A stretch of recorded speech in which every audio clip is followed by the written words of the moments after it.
My son humiliated me in front of 200 people by saying I did not even pay for his birthday cake. I smiled, I hugged him, and I left in silence. The next morning, the $4 million company he was going to inherit no longer existed in his name.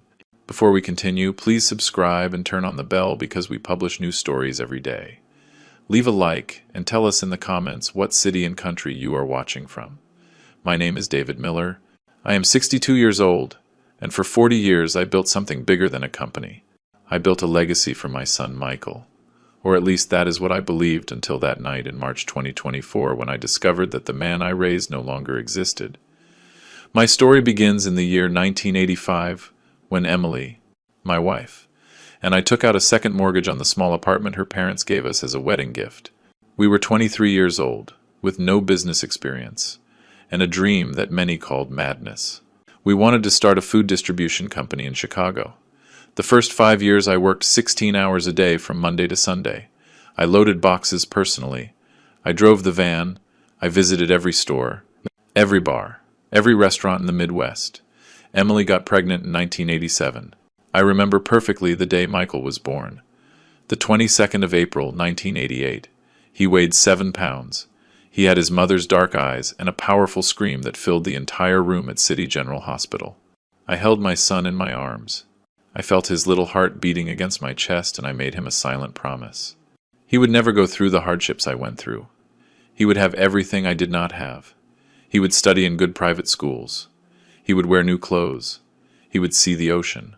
He would have a dignified life. And I kept that promise. Every single day for 35 years I kept it without ever complaining. Michael grew up seeing his father leave before dawn and return when he was already asleep. But weekends were sacred for us. We went to Wrigley Field to watch the Cubs. We walked along the lakefront collecting rocks. We played in Grant Park. Emily prepared huge pot roasts on Sundays, and the three of us ate together, laughing, telling stories, planning the future. One day, son, all this will be yours, I would tell him, pointing to the warehouses we opened in the suburbs in the year 2003.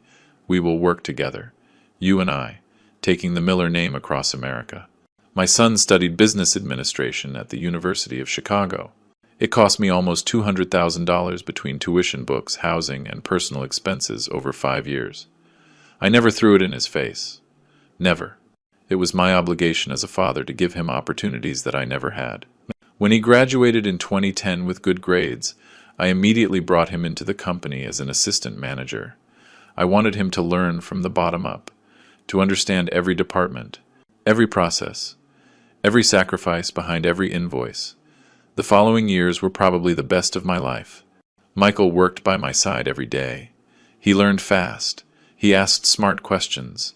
He proposed improvements for the logistics systems. Emily and I celebrated our 30th wedding anniversary in 2015 with a small family dinner at our favorite restaurant downtown.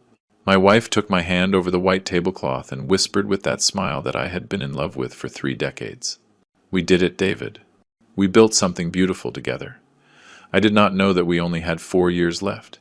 Emily died on the 14th of March 2019. Pancreatic cancer. Diagnosed in October of the previous year. Too late. It advanced too fast. From the diagnosis to her last breath, only 5 months passed. 5 months of aggressive chemotherapy. Hospitals that smelled of fear and disinfectant. Medical hopes that vanished every week. Michael was present during those dark months. He visited his mother 3 times a week. He brought her favorite red carnations.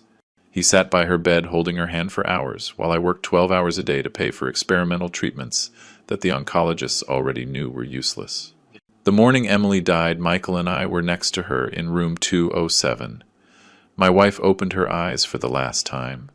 She looked at both of us with that deep gaze that held all her love and smiled weakly. Take care of each other.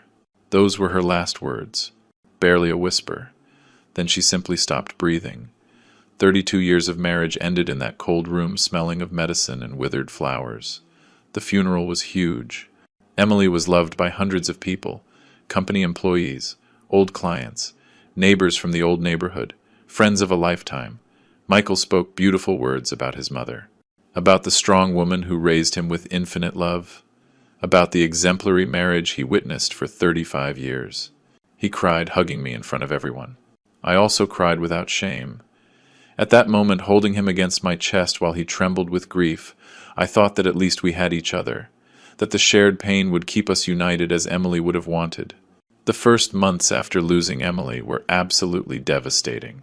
The house felt like an empty mausoleum, without her contagious laugh, without her warm presence filling every corner. I kept setting 2 plates at the dining table out of pure habit and then brutally remembering that I would eat alone again. Michael came every Sunday religiously during that first year. We ate together in heavy silence. We shared memories of Emily. We looked through old photo albums. Sometimes we cried, hugging each other. Sometimes we smiled, remembering her jokes. They were hard moments, but necessary to heal together. But in October 2021, exactly 2.5 years after the funeral, Michael met someone. The first weeks were normal. Michael kept coming on Sundays, but now he spoke mainly about Jessica. He told me about their dates, their plans, their conversations until late at night. I listened patiently while I prepared the Sunday roast, Emily's favorite dish that I continued cooking every Sunday by tradition. "Dad, I think she is special," he confessed one afternoon in November, while we drank coffee on the porch. "I want you to meet her soon." I met her formally in December 2021 during a dinner at my house. Jessica arrived dressed elegantly with a bouquet of expensive flowers and impeccable manners. She spoke well. She smiled at the right moments. She asked polite questions about the company, but there was something in her eyes that did not quite convince me. A coldness behind the courtesy. A constant évaluation. She looked at the paintings, the furniture, the porcelain dishes that Emily collected, as if appraising every object. Michael was captivated, hanging on her every word, transformed into someone anxious to impress her. During dinner, Jessica casually mentioned her family. "My father, Robert Turner, owns textile companies in New York and Boston. He exports to Europe since 30 years ago." The way she said it with that subtle but unmistakable pride made me understand something. She was establishing hierarchies, comparing. Michael felt enthusiastic. "Mr. Turner is incredible, Dad. He manages 4 companies simultaneously. He travels constantly to Europe." I smiled politely, but discomfort settled in my stomach. January 2022 brought the first canceled Sunday. Michael called Saturday night. "Dad, sorry, but Jessica and I are going to spend the weekend in the Hamptons. Her cousins organized a family reunion." Understandable. Normal. "Do not worry, son. Have fun." I hung up the phone and looked at the dining table where I had already prepared ingredients to cook our traditional Sunday meal. I put everything away in silence. February. 3 Sundays canceled out of 4. "Dad, we have a commitment with Jessica's parents. Dad Robert invited us to his beach house in Florida." "Dad, I am exhausted. I need to rest this weekend." Every excuse arrived by text message. Never calls. Short answers. Empty emojis. I always responded the same. "It is okay, son. See you when you can." But the truth is that every Sunday I sat alone at that big table looking at the empty chair where Emily used to sit, and now also the empty chair where Michael used to laugh telling stories. I ate in silence, listening only to the noise of the fork against the ceramic plate. The house resonated with echoes of past conversations, of laughter that no longer existed. March 2022. Michael formally announced his engagement to Jessica during a dinner at the Turner's house to which I was invited. Robert Turner turned out to be exactly what I imagined. A 65-year-old man, heavy-set, powerful voice, dominant presence that filled any room. He greeted me with strong slaps on the back and a smile that did not reach his eyes. "David Miller." Finally. "Michael speaks wonders of you and your little distribution business in Chicago." Little. That word was left floating in the air like an offense disguised as a compliment. The Turner house in the suburbs was ostentatious. Italian marble floors, German crystal chandeliers, original paintings on every wall. During dinner, Robert monopolized every conversation, talking about his international contracts, his contacts in Paris, his diversified investments. Michael listened fascinated, nodding at every sentence, laughing exaggeratedly at every mediocre joke.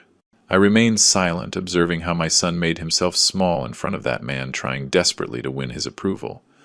"Michael tells me he works in your family business," Robert commented, pouring himself more expensive wine.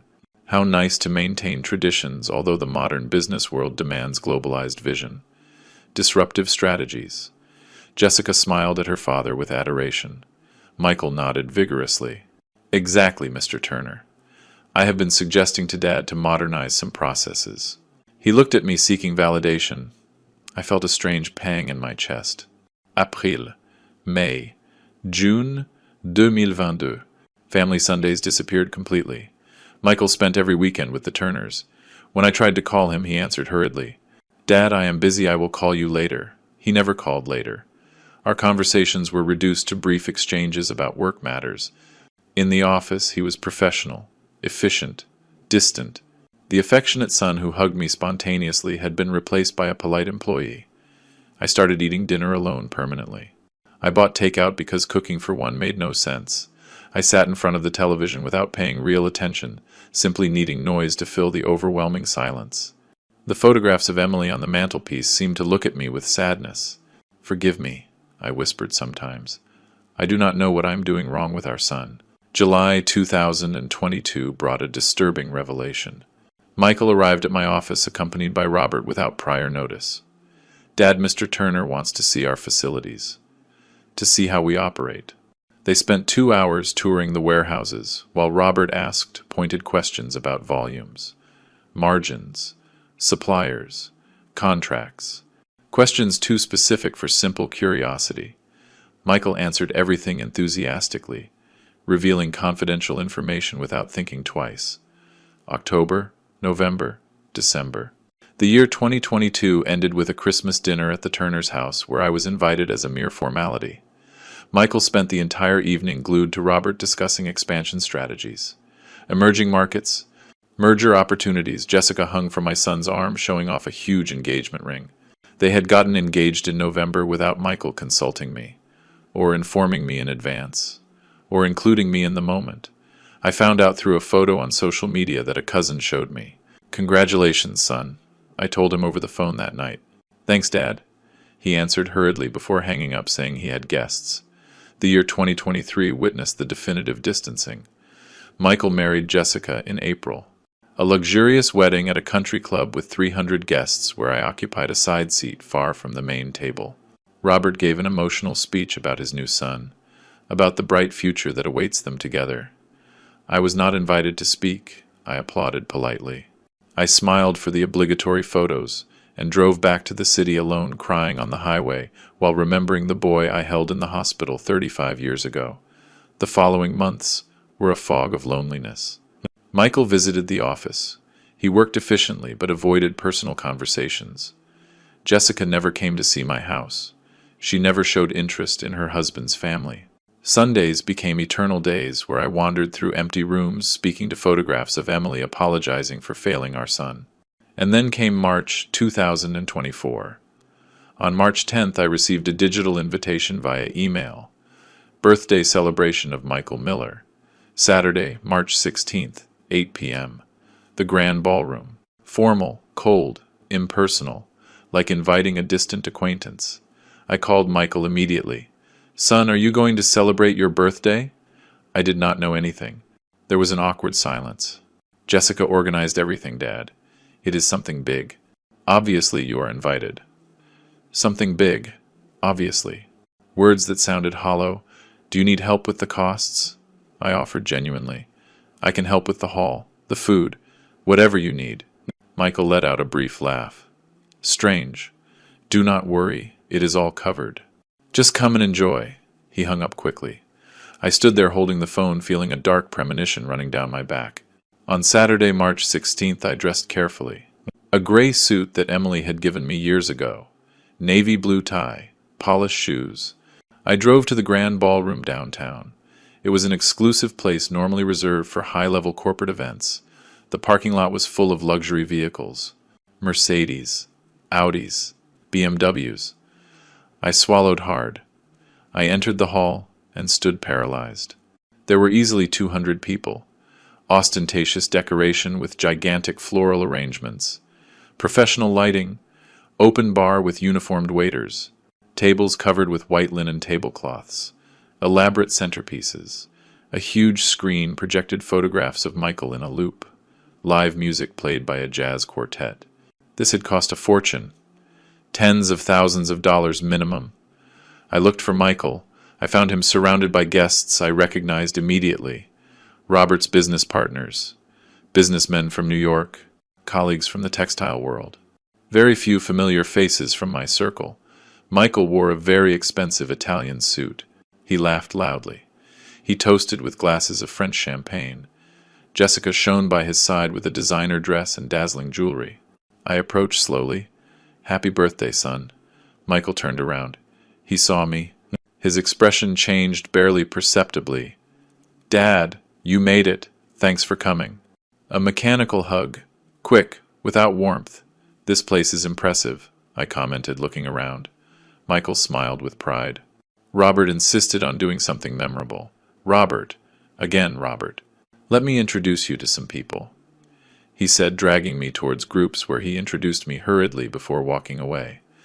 I spent 2 hours alone holding a glass of wine without drinking, observing my son shine among strangers. Nobody really spoke to me. I was the invisible father, the irrelevant old man in the corner. Robert dominated the room, slapping backs, telling stories, receiving attention. Michael gravitated constantly towards him, seeking his approval, his recognition. Then came the moment that would change everything forever. Michael went up to the small stage where the quartet was. He took the wireless microphone. The music stopped. All conversations halted. 200 pairs of eyes turned towards him. "Good evening, everyone," he began with his amplified voice resonating in the hall. "I want to thank each one of you for joining me on this special night." Polite applause. I smiled from my corner, hoping, perhaps naively, for some acknowledgement. "Especially," Michael continued, and my heart raced, anticipating his words. "I want to thank deeply my father-in-law, Robert Turner." He pointed towards Robert, who raised his glass with false modesty. Robert paid for absolutely everything for this incredible event. The hall, the food, the music, the flowers, everything. Because my father, he paused. He looked directly at me across the crowd. He did not even want to pay for the cake. Time stopped. Laughter. First nervous, then open. 200 people laughing, some looking at me with pity, others with contempt, the majority simply amused by the cruel joke.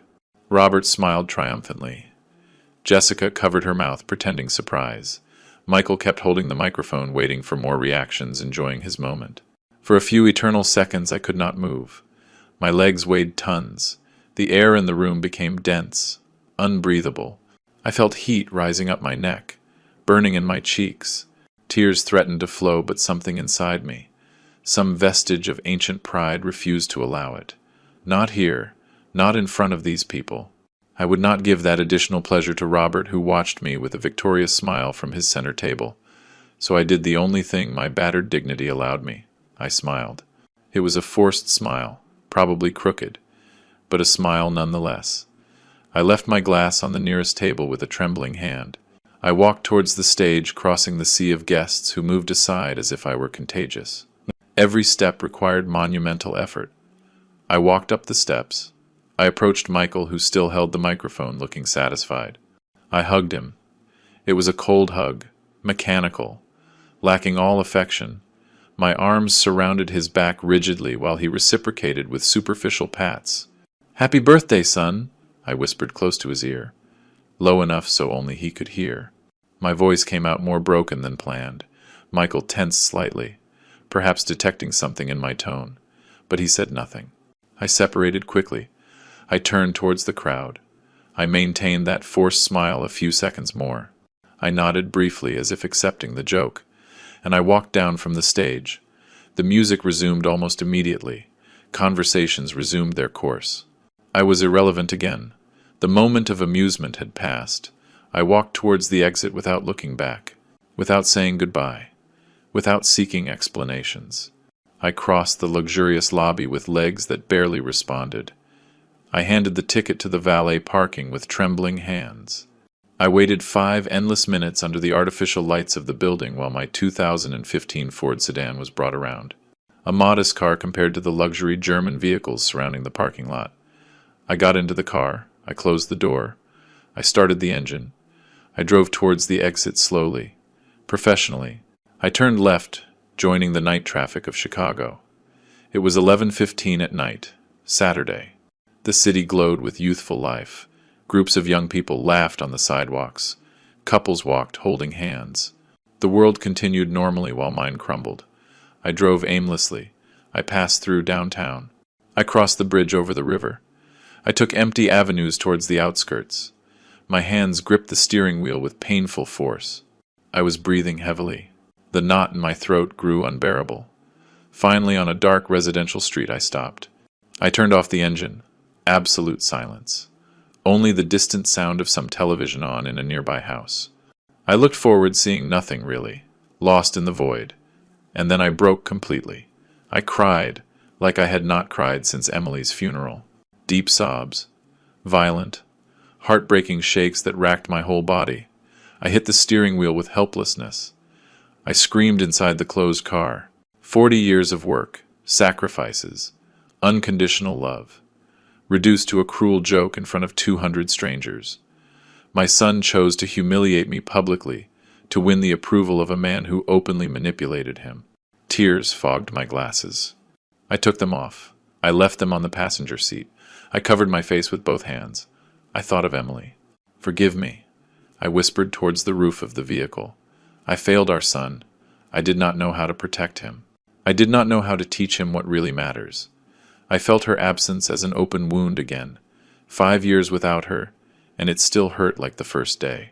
I remained like that I do not know how long. Maybe 20 minutes. Maybe an hour. Eventually the tears ran out. The crying gave way to ragged breathing. Then to long sighs. Finally to a hollow silence. I wiped my face with the sleeve of my jacket. I put my glasses back on. I looked at my reflection in the rearview mirror. A 62-year-old man. Red eyes, gaunt face, devastated expression, but something had changed in those minutes of absolute pain. A cold clarity emerged from the center of my chest. A decision crystallizing. I was not going to keep living like this. I would not beg for my son's affection anymore. I would not plead for crumbs of attention. I would not accept humiliation after humiliation, hoping that one day Michael would remember who sacrificed everything for him. Emily would have wanted me to take care of myself, to respect myself, and that is what I would do. I started the engine again. I looked at the dashboard clock, 12:37 in the morning. I took my phone. I had 3 missed calls from Michael, probably worried about appearances, not about me, really. I ignored the notifications. Instead of answering, I looked for a specific contact in my agenda. Sarah Evans, lawyer specializing in commercial law and estates. She had worked with me years ago on the legal restructuring of the company. A brilliant woman, meticulous, discreet. I sent her a text message. "Sarah, I need to meet urgently on Monday. Confidential and delicate matter. Available first hour?" The answer arrived surprisingly fast for being midnight on a Saturday. "Good morning, David." "Sure, 8 in the morning at my office. Is everything okay?" "Soon everything will be okay," I replied. "Thanks." I finally drove home. The apartment where Emily and I lived for 30 years. Where we raised Michael. Where we shared thousands of meals, conversations, laughter, dreams. Now empty, except for memories and photographs. I entered without turning on lights. I went straight to my study. I turned on the desk lamp. I took out folders carefully filed for decades, company and corporation documents, business records, contracts, wills, powers of attorney. Everything perfectly organized as I always used to do. I passed the rest of that early morning reviewing every paper, every clause, every signature, taking notes, calculating, planning meticulously. I finally replied to Michael at 9. "I am fine. Needed fresh air. We will talk later." Nothing more. Dry. Distant. Like he had been with me for 3 years. On Monday, March 18th, I arrived at Sarah Evans's office punctually at 8. Her office was in the financial district, 3rd floor of a restored historic building. Sarah received me personally, observing me with that professional look that evaluates instantly. She was 48, brown hair pulled back impeccably, pearl gray suit, serious but warm expression. "David, sit down. You look terrible," she said frankly, closing the door of her private office.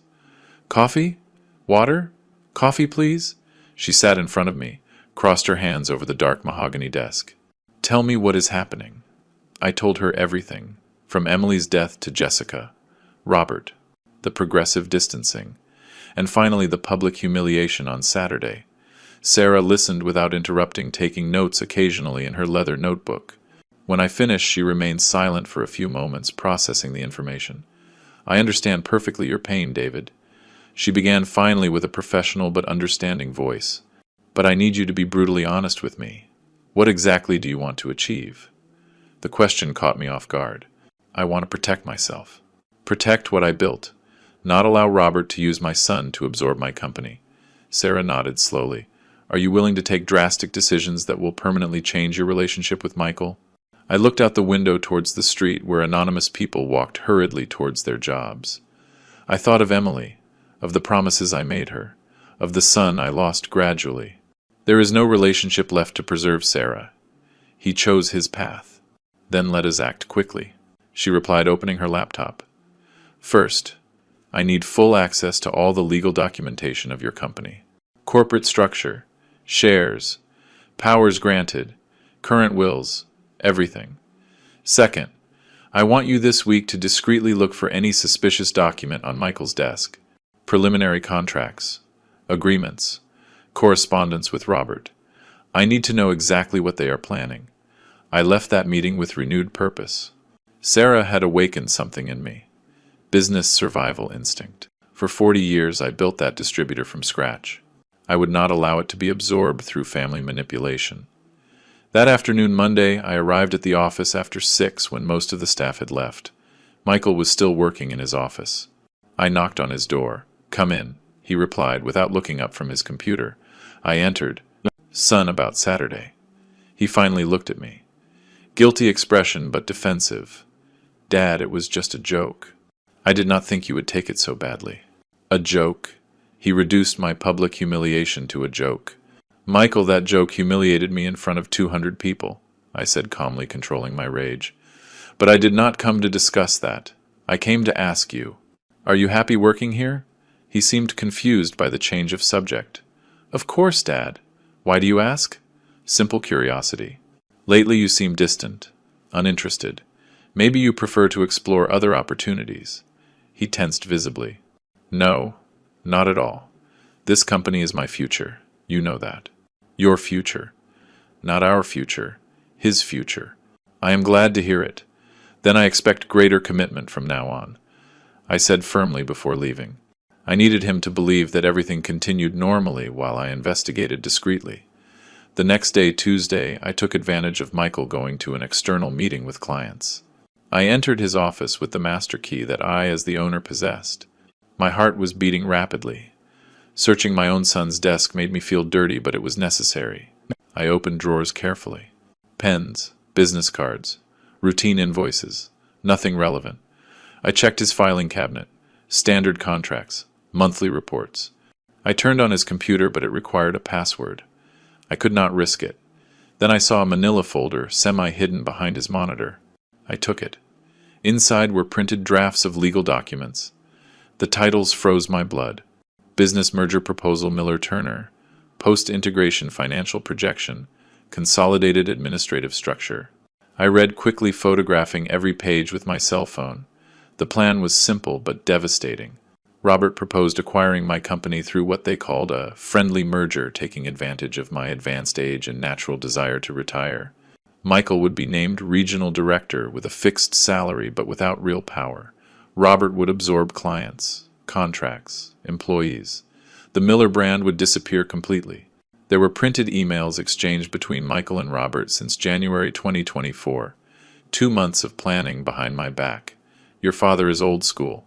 He needs renewal, Robert wrote. Let me handle the transition smoothly, Michael responded. I trust you, Robert. Dad will understand it is for the best. I felt physical nausea reading those words. My son conspired actively against me for months. I photographed everything meticulously. I returned the folder exactly where it was. I cleaned any trace of my presence. I left his office breathing heavily. I returned to my own office, locked the door, Downloaded the photos to my laptop and sent them encrypted to Sarah. She replied 30 minutes later. Solid evidence. Meet me tomorrow at 3 p.m. Bring all original corporate documents. That night, reviewing the photos again at home, something broke definitively inside me. It was not just business betrayal. It was deep filial betrayal. Michael consciously chose to deceive me, manipulate me, prepare me for a forced retirement disguised as a friendly transition. While I included him in every important decision for years, he conspired to hand over my legacy to Robert. Sarah reviewed every paper meticulously for 40 minutes without uttering a word. Finally, she looked up. David, legally you have absolute control. You own 95% of the shares. Michael owns only a symbolic 5% that you gave him at his wedding. You can act without his consent. It is up to you. What do you propose? Sell? Quickly. Before Robert finds out and tries to block it legally or through the media. She responded with professional determination. I know several investment groups interested in consolidated distributors like yours. Specifically, Midwest Logistics from Detroit has been looking to expand into the Chicago area for months. They work with very high standards, pay well, and respect acquired brands. How much time would you need? I asked, feeling adrenaline run through my veins. 3 weeks maximum if you agree to negotiate aggressively. I will contact the acquisitions director today. Send financial prospectus tomorrow. Face-to-face meeting within 3 days. Due diligence express of 1 week. Document closing in 15 days. She calculated quickly on her laptop. Based on your last annual balance sheets, conservative valuation would be around $4 million for the 80% stake. $4 million. A fortune. More than necessary to live comfortably the rest of my days. Do it, I said firmly. Contact them today. Negotiate as best as possible. I want this closed before April. Sarah nodded already, typing emails on her computer. One more thing, David. The apartment on Lakeshore Drive that you promised Michael as a future gift, is it legally in your name still? Completely. I bought it in 2020 with personal funds. It is worth approximately $500,000 currently. Transfer it to someone else, trusted family member immediately, she instructed. If Michael tries to sue you later claiming verbal promises, that asset must be out of your legal reach. I thought quickly. My niece Ashley, daughter of my deceased brother, 32 years old, elementary school teacher, single, lives modestly. She was always affectionate with me, especially after Emily died. Perfect. I will draft the donation deed tomorrow. Sign before a notary the day after tomorrow. Transfer completed in a week. Sarah confirmed, taking notes. We will also cancel all powers Michael has. Bank accounts, authorized signatures, administrative access, everything. He will be completely out of the corporate structure. I left that meeting transformed. I was no longer the hurt father begging for affection. I was a businessman protecting 40 years of work against family predators. The following days were dizzying. Sarah worked tirelessly. On Thursday, she contacted Midwest Logistics. On Friday, they sent a preliminary letter of intent. On Monday, March 25th, the acquisitions director, a meticulous man named Peter, arrived in Chicago. We met in a neutral conference room of a downtown hotel, not at my offices to avoid rumors. Peter was 50. Impressive experience in business consolidations. Direct approach. Mr. Miller, your company genuinely interests us. Solid distribution. Loyal clients. Experienced employees. We want to expand preserving the good things you built. I presented financial balance sheets for the last 5 years, current contracts with wholesale suppliers, updated client portfolio, inventory evaluations, cash flow analysis. Everything impeccable. 40 years operating cleanly were reflected in those numbers. Peter reviewed every document, attentively asking technical questions that I answered honestly. Why sell now? He finally asked the inevitable question. I had prepared that answer carefully. I am 62. Widowed 5 years ago. My son chose another career path. I have no heirs interested in continuing this. I prefer to sell to serious buyers than let it deteriorate slowly. Technically true, although omitting painful details. Peter nodded understandingly. I understand perfectly. I propose a valuation of $5 million for 100% of the shares.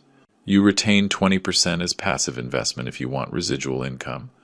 Or we sell 80% for $4 million payable completely at closing. I looked at Sarah, who nodded almost imperceptibly. 80%. One single payment. No future participation, I replied. We closed the preliminary agreement that same afternoon. Peter initiated due diligence immediately with a team of auditors that arrived from Detroit. For a week, they reviewed absolutely everything: account books, tax returns, labor contracts, property titles of warehouses, health records, operating licenses. They found 0 irregularities, 40 years of honest and transparent management. Michael suspected nothing. I continued arriving at the office normally, supervising routine operations, maintaining appearances. The auditors worked discreetly in the file room, introducing themselves as operational efficiency consultants. My son was too busy planning with Robert to notice details. On Friday, April 5th, Sarah called me. Everything ready. Document closing scheduled for Monday, April 8th. 10 a.m. Law office on State Street. Bring identification and prepare to sign a lot. My hand trembled slightly holding the phone. It was real. It was happening. That weekend was surreal. I walked through my house touching furniture Emily chose, looking at photos of Michael as a child, remembering decades of family life. I did not feel regret. I felt anticipated liberation. On Saturday, I visited my niece Ashley. She lives in a nearby suburb. Small but cozy apartment. I explained everything honestly. Michael's betrayal, my decision to sell, the apartment I would transfer to her name. Ashley cried, hugging me. Uncle David, I am so sorry for what Michael did to you. You do not deserve that pain. That is why I need to protect myself, Ashley. That apartment is worth $500,000. It will be legally yours, but I trust you will never use it against me. Never, Uncle. Never, she promised solemnly. Monday, April 8th, 10 a.m. Elegant law office in downtown Chicago. Sarah waited for me along with Peter and the legal team of Midwest Logistics. We signed for 2 hours. Sale and purchase deeds, share transfers, revoked powers, liability releases. My signature appeared hundreds of times on official documents. I drove straight home. I turned off my cell phone. I needed silence before the inevitable storm. Meanwhile, as I learned later from loyal employees, Michael arrived at the office at approximately 2:30 in the afternoon. He found the parking lot full of unknown vehicles. He entered the building confused. The receptionist Linda, who had been working with me for 20 years, stopped him nervously. Mr. Michael, there are new people in management. They say they are the new owners. Michael paled instantly. He ran up the stairs towards his office. He found the door locked. Inside, 2 men in suits were reviewing files. He knocked furiously. A man of about 40 opened. Yes? How can I help you? This is my office. Who are you? Michael demanded with an altered voice. We are representatives of Midwest Logistics, new majority owners as of today. You are Michael Miller, the owner's son. The man consulted a digital tablet. Michael Miller. Here it is. Operations manager until today. Your employment contract has been terminated effective immediately. You have until 5 p.m. to collect personal belongings. Security will accompany you. Michael recoiled as if he had received a physical blow. This is impossible. My father would not do this. You must be mistaken. He ran towards my office on the 3rd floor. The door was also locked. He knocked desperately. Nobody answered. He went down looking for Linda. Where is my father? Linda had tears in her eyes. I do not know, Mr. Michael. I only know that this morning these gentlemen arrived with official documents saying they bought the company. Mr. David has not come today. Michael took out his phone, trembling. He dialed my number. Voicemail. Dad, answer. Please. What is going on? He dialed again. Voicemail again. Voicemail. During the next 4 hours, he called 29 times exactly. He left increasingly desperate messages that I listened to days later. Message 1, 2:40 p.m. Dad, there are people saying you sold the company. Tell me it is a mistake. Message 5, 3:10 p.m. Dad, answer. This cannot be happening. You sold without telling me anything? Message 12, 4:05 p.m. Dad, please, I need to talk to you. I am scared. Call me. Message 2:2, 5:30 p.m. Dad, forgive me. Forgive me for Saturday. Forgive me for everything. But do not do this to me. I am your son. Message 29. 6:40 p.m. I do not know what to say anymore. Just call me when you can. But I did not call. Not that night. Michael, desperate, contacted Robert. They met at a coffee shop near the offices at 7 in the evening. As a waiter I knew told me later, Robert arrived visibly furious. How did you let this happen? He shouted at him as soon as they sat down. I do not know. Dad never mentioned anything. There were never signs, Michael replied with a broken voice. Signs? You humiliated your father publicly and you did not even have the decency to watch him afterwards. Robert spat with contempt. That old man played us masterfully. He sold while we were planning the merger. Now we have nothing. 3 months of work lost. Michael tried to defend himself. Robert, can we talk to him? Convince him to reverse it? Do not be naive. That sale is closed legally. Your father is not stupid. He hired good lawyers. Robert stood up abruptly. I thought you were smarter, Michael. I thought you knew how to handle your father. I was wrong about you. He left $20 on the table and left the cafe without looking back. Michael remained sitting alone, holding his head with both hands. When he arrived home that night, Jessica was waiting for him. She had heard rumors. The business world is small. News travels fast. Is it true? She asked, with an icy voice as soon as Michael entered. Your father sold the company you were going to inherit. Michael nodded miserably.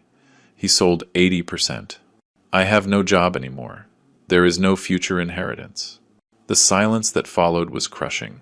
Jessica walked towards the window looking at the night city. My father invested a lot of time in you thinking you had a solid business future. Expenses on that ridiculous party to impress contacts. Introductions to important partners. And it turns out your father is smarter than all of us together. She turned, looking at him with calculated coldness. What do you have now, Michael? What do you offer me? I have savings. I will look for another job. I am an experienced manager. He tried to defend himself weakly. Jessica let out a bitter laugh. Manager who just got fired by the new owners. That reputation will follow you. Everyone will know you lost the family business for being an idiot. Her words were knives. I need time to think about what to do with this marriage, she added finally before locking herself in the bedroom. Michael spent that night on the living room sofa, looking at the ceiling, replaying every wrong decision. The public humiliation on Saturday. The canceled Sundays. The secret conversations with Robert. The merger plans made behind his father's back. Everything led him to this devastating moment. On Tuesday, April 9th, he tried to locate me physically. He went to my house. He knocked on the door for 20 minutes. I did not open. I was inside listening to him, but without moving. Dad, I know you are there. Your car is in the garage. Please open. We need to talk. He shouted from the hallway. Neighbors started looking. Eventually he gave up. He went to the law office seeking information. The lawyers could not reveal details due to professional confidentiality, but confirmed that the transaction was legal and irreversible. Michael left there completely destroyed. On Wednesday, he discovered another devastation. He received official notification. The apartment on Lakeshore Drive that I had verbally promised him for years now legally belonged to Ashley. Transfer registered on April 3rd, 5 days before the business sale. Everything meticulously planned. $500,000 in real estate. Evaporated. The future financial security he took for granted. Non-existent. Michael called Ashley furious. She answered, crying. Michael, your father explained everything to me. What you did to him. How you betrayed him. That apartment is legally mine now, and I will never give it to you. She hung up, blocking his number. I had made that decision on the night of Monday, April 8th, after signing at the notary. I arrived home, packed 2 suitcases with essential clothes, some books, photographs of Emily. I left furniture, appliances, material memories. I just wanted to escape Chicago and its painful ghosts. I needed physical and emotional distance. I chose Santa Barbara, California for practical and sentimental reasons. Emily and I had spent our honeymoon there in 1983. 3 magical days walking by the ocean, eating seafood, dreaming of the future. We always promised to return, but 40 years of ceaseless work prevented that return. Now finally I would return alone, but free. On Tuesday, April 9th, I drove for days crossing America. I left behind the Midwest, heading to the West Coast. Every mile traveled lightened the weight on my chest. I crossed the plains, the mountains, finally the green hills of California. I arrived in Santa Barbara at dusk. The city glowed, reflected in the ocean waters. I breathed deeply the salty air. For the first time in months, I felt something resembling peace. I stayed initially in a modest hotel. For 2 weeks, I looked for permanent housing. I found a perfect apartment, second floor, 2 bedrooms, balcony with partial ocean view, $3,000 monthly rent. I signed a 1-year lease immediately. I bought basic furniture. I turned that anonymous space into a temporary home. The first weeks were strange. Waking up without work obligations after 40 years generated vertigo. I walked through the city for hours aimlessly. I walked along the pier. I sat on benches, watching the ocean, reading novels. I never had time to enjoy simply existing without pressures. Gradually, I established new routines. I ate breakfast at home quietly. Coffee, toast. After that, I walked to the historic downtown, Spanish colonial buildings, plazas full of life. I discovered a family cafe called The Daily Grind. It was a tiny place, barely 6 tables run by an older couple, Tom and Mary, who had been serving perfect coffees for 30 years. I became a regular customer. I arrived every morning at 10. I ordered coffee with milk and a croissant. I read the local newspaper for an hour. The owners began to greet me by name after the first week. It was in that cafe exactly on May 1st where I met Linda. She arrived that sunny spring morning looking for a table. The cafe was unusually full. Tom pointed to me. "Share a table with David. He is a good man. He does not bother anyone." Linda hesitated momentarily. Then she smiled tiredly. "Thanks. If the gentleman does not mind." I looked up from my newspaper. "Not at all. Go ahead, please." She sat in front of me. A woman of approximately 58 years, brown hair with natural gray streaks tied in a simple ponytail. No makeup. Deep and sad honey-colored eyes. She wore comfortable clothes, jeans, navy blue sweater, sneakers. She carried a worn book under her arm, 100 Years of Solitude by Garcia Marquez. We ordered our coffees in silence. She took out the book. I returned to my newspaper. 20 minutes passed without exchanging a word. We mutually respected our spaces. Then she sighed audibly, closed her book frustrated. "I have been trying to finish this chapter for 3 months. My mind wanders constantly." She said it more to herself than to me, but I responded instinctively. The same thing happened to me after becoming a widower. Reading became impossible for months. Linda looked at me surprised then, with immediate understanding. "Also widowed," she said softly. It was not a question, it was recognition. 5 years ago, I confirmed. 4 for me, she replied. We looked at each other for seconds that seemed to stretch out. 2 strangers connected instantly by shared loss. "David Miller." I introduced myself, extending my hand. "Linda Johnson." She shook my hand firmly. Her touch was warm, real. "Are you from here?" she asked. "No. Chicago. I arrived 3 weeks ago looking for, I don't know, fresh air." She smiled understandingly.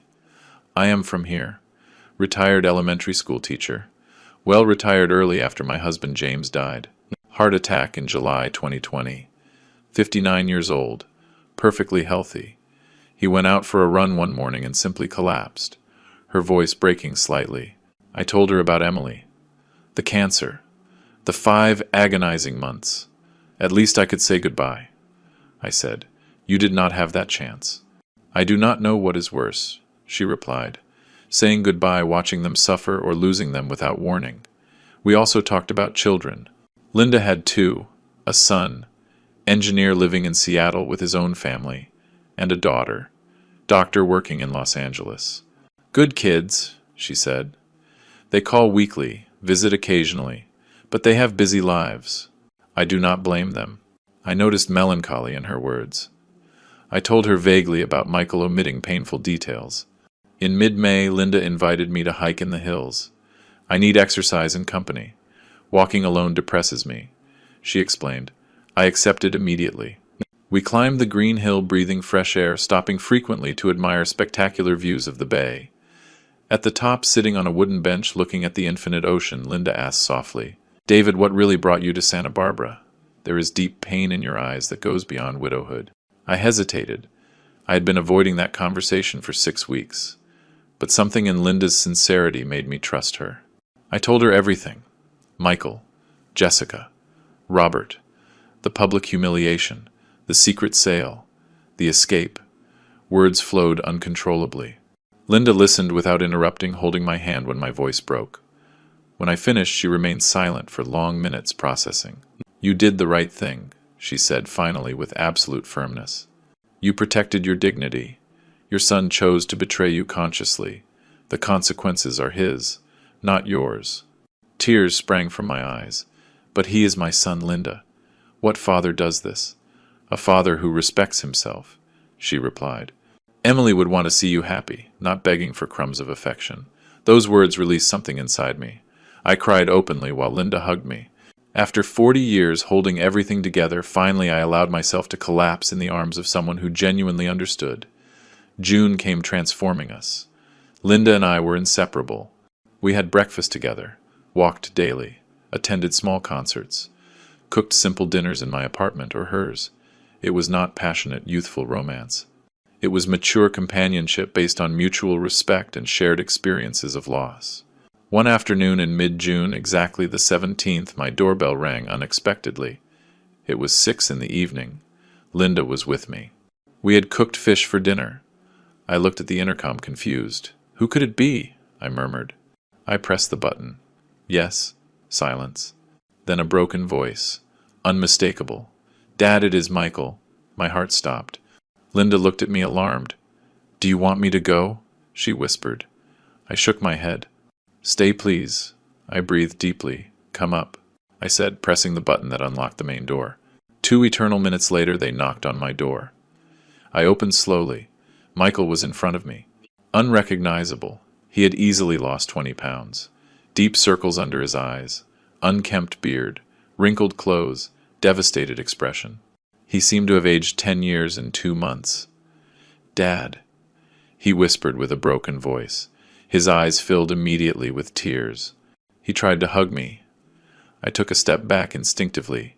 "Come in," I said coldly. Michael entered, looking around the modest apartment. Then he noticed Linda observing from the kitchen. "She is Linda." "Linda, my son Michael." Both nodded awkwardly.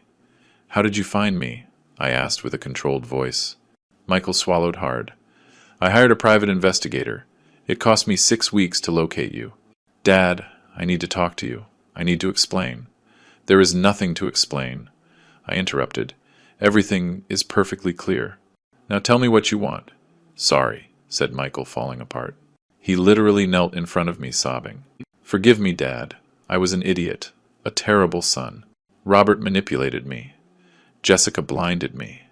But that does not justify anything. I betrayed you. I humiliated you. I lost everything important to impress people who were worth nothing."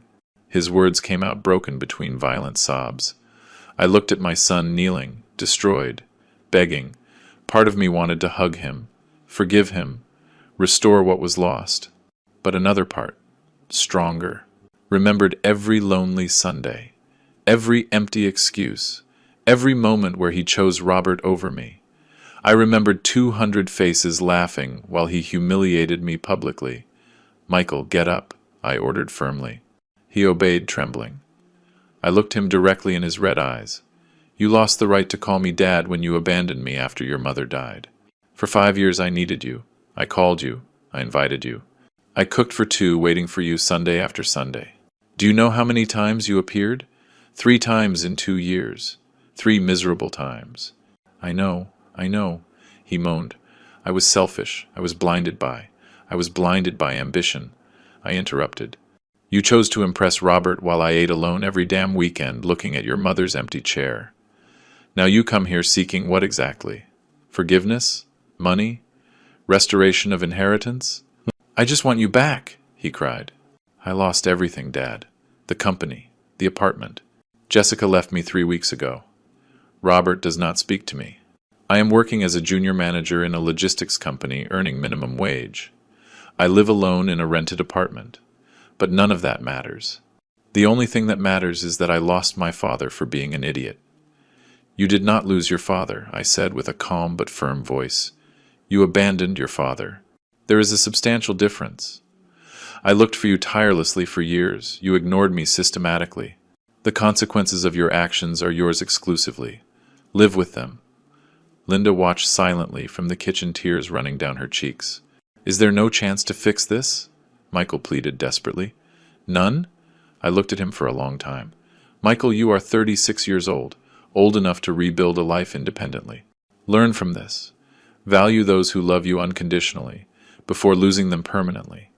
But I can no longer be that person for you. I need peace after decades of sacrifice.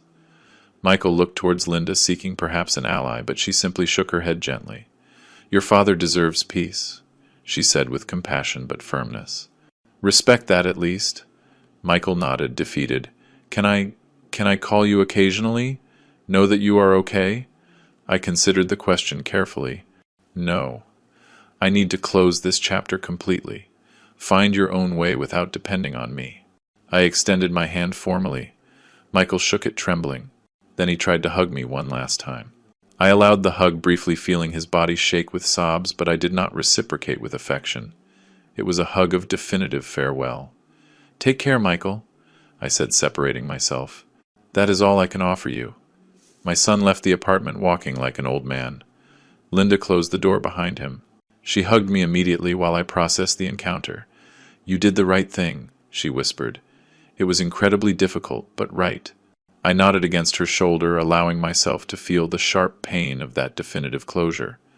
That night, I did not sleep well. Images of Michael as a child laughing on the beach, celebrating birthdays, graduating college, contrasted cruelly with the destroyed man I had just said goodbye to. Part of me questioned if I had been too hard, but I also remembered every broken promise, every ignored Sunday, every choice where Robert mattered more than me. Linda stayed with me that night, simply holding my hand in silence. Her presence was healing balm. In the morning, while we drank coffee watching the sunrise from my balcony, she told me, David, you spent decades building for others. Now build something for yourself. She was right. 62 years old, and finally free of crushing obligations. July brought complete transformation. Linda and I decided to travel, something neither had really done after becoming widowed. We rented a small car and toured the coast for 2 weeks. We visited tiny fishing villages, ate fresh seafood in family restaurants, walked deserted beaches, talked for hours about everything and nothing. It was not cinematic romance. It was something better.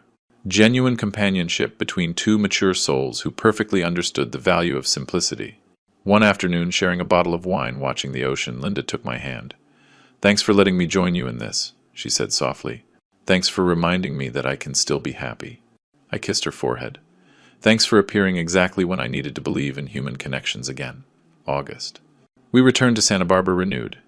We established a shared routine but respecting individual spaces. Linda spent 3 nights a week in my apartment. I spent 2 in hers. We cooked together, read simultaneously in comfortable silence, attended local cultural events. Nothing dramatic, simply daily life shared peacefully. Meanwhile, in Chicago, as I learned later from my niece Ashley, who maintained limited contact with Michael, my son, faced brutal reality. Jessica had filed for divorce formally in July. The division of assets turned out devastating for Michael. The apartment they shared, bought mostly with a bank loan under both names, had to be sold. After paying the remaining mortgage, barely $20,000 remained to divide, $10,000 each. Michael looked for cheap housing. He rented a small studio in a working-class neighborhood far from downtown for cheap. His salary barely covered rent, basic services, food. Nothing was left for luxuries he took for granted previously. Robert Turner, according to what Ashley told me, publicly discredited Michael in business circles. The guy turned out incompetent. He did not know how to handle even his own family inheritance. Robert commented in meetings. That damaged reputation followed Michael. Companies where he applied for better positions checked references, spoke with Robert, and rejected applications immediately. Michael was trapped in a mediocre job without real possibilities of promotion. His boss, general manager of a logistics company, treated him condescendingly. Miller, I thought you came from a successful business family. What happened? he joked cruelly in front of colleagues. Michael endured daily humiliations out of absolute economic necessity. September 2024. Linda and I celebrated 6 months of knowing each other. We dined at an elegant restaurant on the hill with spectacular views of the illuminated bay. David, these months with you have been medicine for my soul, Linda confessed, holding a glass of wine. I thought I would die alone and bitter. You showed me that there is still beauty possible. I took her hand over the table. You saved my sanity, Linda. I arrived here shattered.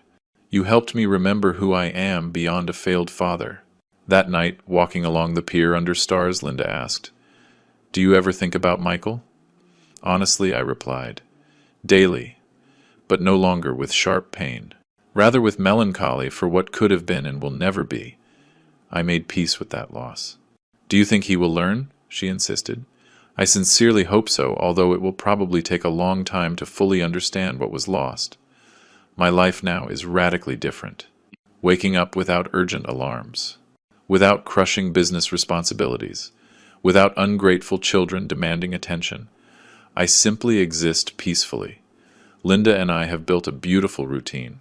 Quiet breakfasts, reading newspapers, daily walks along coastal paths, afternoons cooking traditional recipes, nights watching classic movies hugged on the sofa. I invested the $4 million intelligently. Sarah Evans advised me excellently. Conservative index funds, government bonds, small rental properties.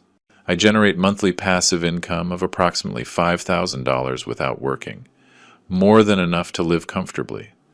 Travel occasionally, help my niece Ashley when she needs it. Linda finally sold her apartment in August and moved permanently with me. We bought together a larger condo, 3 bedrooms with a spectacular balcony facing the ocean. We decorated it, combining our tastes. Photographs of Emily and James occupy places of honor, remembering lost loves without competing with present love. We are mature partners who understand perfectly that second chances do not replace first loves. Simply honor them moving forward. We travel frequently. We toured Europe for 3 weeks in July.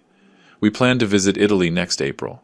Simple things I postponed 40 years, building a business empire for an ungrateful son. Now I live exclusively for myself, and that liberation is extraordinary. Do I think about Michael? Constantly. Not with burning rage, but with deep sadness for a relationship destroyed irreparably. Ashley updates me occasionally on his situation. Michael still works in that mediocre logistics company, earning slightly more now after a small raise. He lives alone in that modest studio. No partner since Jessica abandoned him. No real friends because those who surrounded him sought connections with Robert or my company. Ashley says he changed notably. More humble, reserved, silent worker. He no longer shows off or seeks to impress. He arrives early to his job, fulfills tasks efficiently, returns home without socializing. Weekends he cleans his apartment, cooks simple meals, reads books he never had time to appreciate. Solitary existence building slowly from absolute zero. Apparently he visited Emily's grave last March, anniversary of her death. Ashley saw him casually. Michael was kneeling in front of the tombstone crying, talking to his mother for an hour. "Mom, forgive me. I disappointed Dad. I disappointed your memory. If you could see me now, you would be ashamed," he sobbed. Ashley did not approach, respecting that private moment of pain. Do I feel compassion? Of course. He is still my son biologically. But compassion does not mean rescue. Michael needed to learn hard lessons that words would never teach. Respect is not bought with money or inheritances. Family is not humiliated publicly to impress strangers. Loyalty is demonstrated consistently, especially during difficult moments. If I could change something, it would not be my decision to sell and leave. It would be having established firmer limits years earlier. Maybe if I had confronted the first canceled Sunday, the first empty excuse, the first derogatory comment influenced by Robert, everything would have been different. But I was always a permissive father, believing that unconditional love meant tolerating everything. I learned late that true love includes establishing clear limits. Emily would have handled this better. She balanced tenderness and firmness perfectly. When Michael was a rebellious teenager, Emily knew exactly when to hug and when to discipline. I simply worked tirelessly, providing materially, assuming that was enough. How wrong was I? This afternoon, while Linda and I walk along the beach, I observe young couples with small children, fathers carrying babies, building sandcastles, laughing carefree. I feel acute nostalgia for those simple moments with Michael 30 years ago, but I also feel peace knowing that I did absolutely everything possible for him. The rest were his choices. Linda notices my melancholic expression. Thinking about Michael? She asks softly. I nod. He will always be there in some corner of my mind. She kisses my cheek. That makes you human, David. But remember, you chose dignity over begging. That was the right decision then and now. You are right. I do not regret it.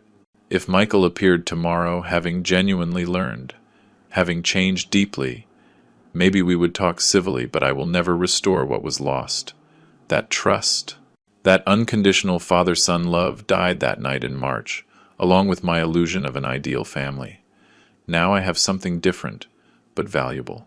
Inner peace, loving company with Linda, financial freedom, unlimited time to enjoy simplicities. At my 63 years, finally I live for myself. And although the price was devastatingly high, it was absolutely worth every tear shed. The story of Michael and me ends here, not with cinematic reconciliation or magical forgiveness. It ends with a father choosing self-respect over manipulative guilt, with a son learning brutal lessons about permanent consequences, with both living separate lives carrying different weights of the same relational failure. If someone hears this story, I hope it teaches this. Value unconditionally those who genuinely love you. Never sacrifice real family to impress strangers, and remember always that personal dignity is not negotiable, not even for blood ties. If you like this story, support us with a like, subscribe to the channel, and leave us your opinions in the comments. To listen to the next story, click on the box that appears on the left. Thanks for joining us.